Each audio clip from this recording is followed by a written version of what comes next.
El 30 de juliol de 1936, Solidaritat Obrera demana grans titulars, serenitat, seny, justícia i afusellar els autors del terror.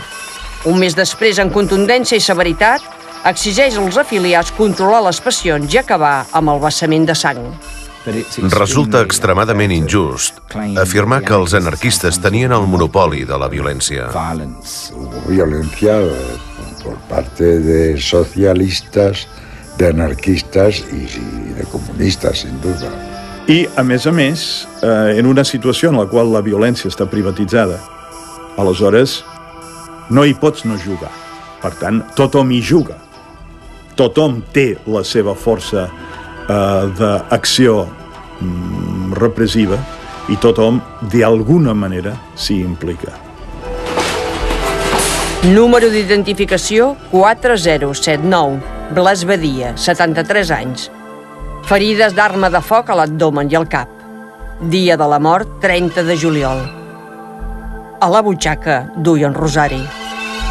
El clero es un objetivo clarísimo en el proceso revolucionario español, fundamentalmente porque no hay ninguna iglesia católica o no católica tan inextricablemente unida al orden. Les matances les fan els de fora, que són el comitè del poble del costat, però bé, algú ha de dir, algú de dintre ha de dir al comitè del poble del costat que cal anar a cal tal o cal qual per a trobar a segons qui. Número d'identificació 4092. Josep Conillera, 26 anys, forner. Sortida de massa encefàlica i ferida d'arma de foc a l'abdomen. Dia de la mort, 31 de juliol. Objectes, un escapulari. És una violència que no es pot entendre en les comunitats atees. És una violència de catòlics. La violència adopta la forma de contrarritual, però de contrarritual religiós.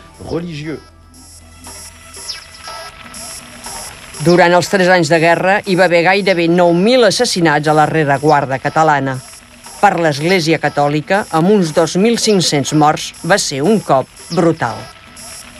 En la misma época, en Castilla-La Mancha, con 1 millón de personas viviendo en la zona republicana, una sociedad donde no hay prácticamente anarquistas y donde el movimiento fundamental es el socialista, aparecen asesinados el mismo número de personas. ¿Qué quiere decir? ¿Que en Cataluña se mata poco comparado con Castilla-La Mancha? No, lo que estoy diciendo es que en Cataluña hubo un proceso de control del terror muy importante que se ve reflejado a partir de octubre-noviembre, donde los asesinatos ocurren ya a cuentagotas. Números d'identificació 4676 i 4677. Carmen Moreno i Empar Carbonell, 55 i 40 anys. Orifici d'entrada en la regió temporal esquerra i en el coll. Dia de la mort, 6 de setembre. Eren monges. De los 7.000 asesinados del clero español, solo, ya sé que solo significa que son muchas, solo hay unas 280 monjas asesinadas, el resto son varones. Luego el tópico famoso de que van y entran y las monjas las violan, después las asesinan, es falso, es absolutamente falso, porque la imagen republicana, socialista, anarquista, la monja està enganyada. Al cap d'un temps, dos mesos, vaig anar per casa a veure la meva àvia i la vaig trobar allà al balcó prenent el sol. I vaig preguntar, què fas? Diu, mira, noi, jo estan passant coses que no m'agraden amb aquesta revolució.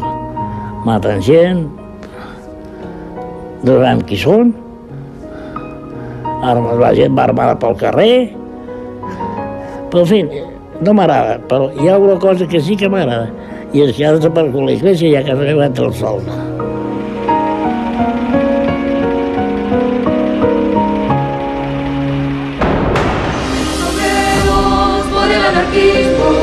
Ideal hermoso.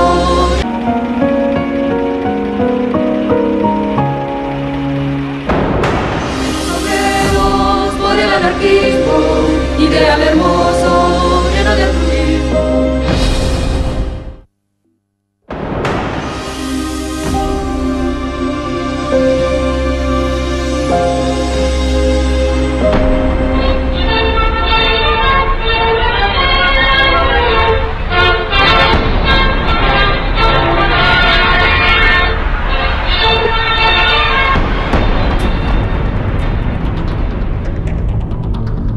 La victòria proletària exigia seny i responsabilitat.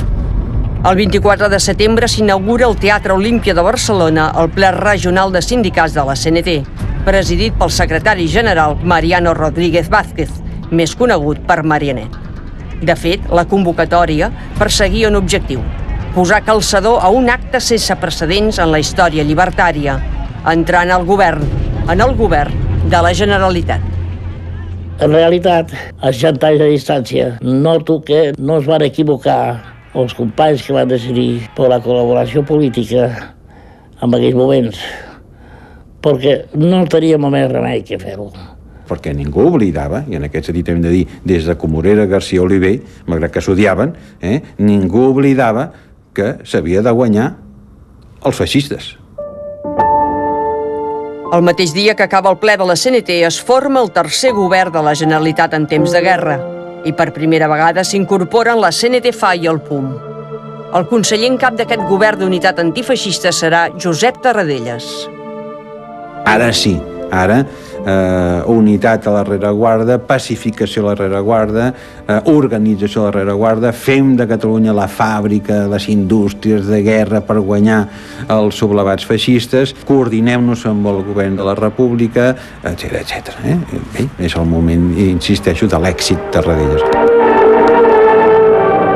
Els confederals assumiran amb conseller o director general Economia, Sanitat, Defensa, Interior, patrulles de control y proveïments. Uno de los locales habilitados como almacén es el antiguo Palacio de Proyecciones. Obsérvese el movimiento y actividad febril del antes inútil Palacio de Proyecciones y no cabe dudar de que está bien abastecido.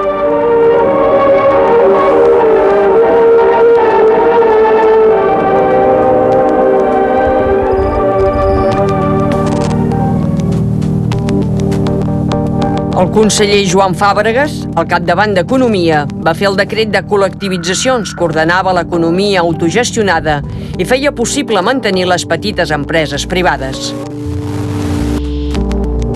Joan Garcia Oliver, secretari general de Defensa, va impulsar la creació de l'Exèrcit Popular, que posava fi oficialment a les milícies.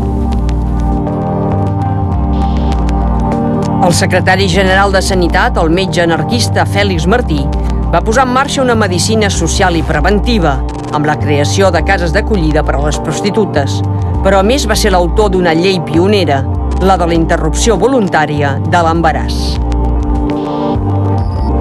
Andreu Nin, líder del PUM antiestalinista, serà el titular de Justícia i Joan Comorera, secretari general del SUC, conseller dels Serveis Públics. És aquest el govern de la unitat, però amb estratègies divergents. Tarradellas veu en la CNT-FAI el topall de l'ascens del SUC. El SUC se les promet grasses heredant l'antiga hegemonia de l'esquerra. Companys fa servir els comunistes per frenar els anarquistes.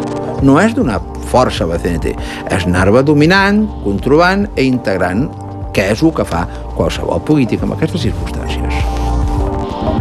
Però a Esquerra Republicana també hi ha el sector que no vol saber res amb els anarquistes.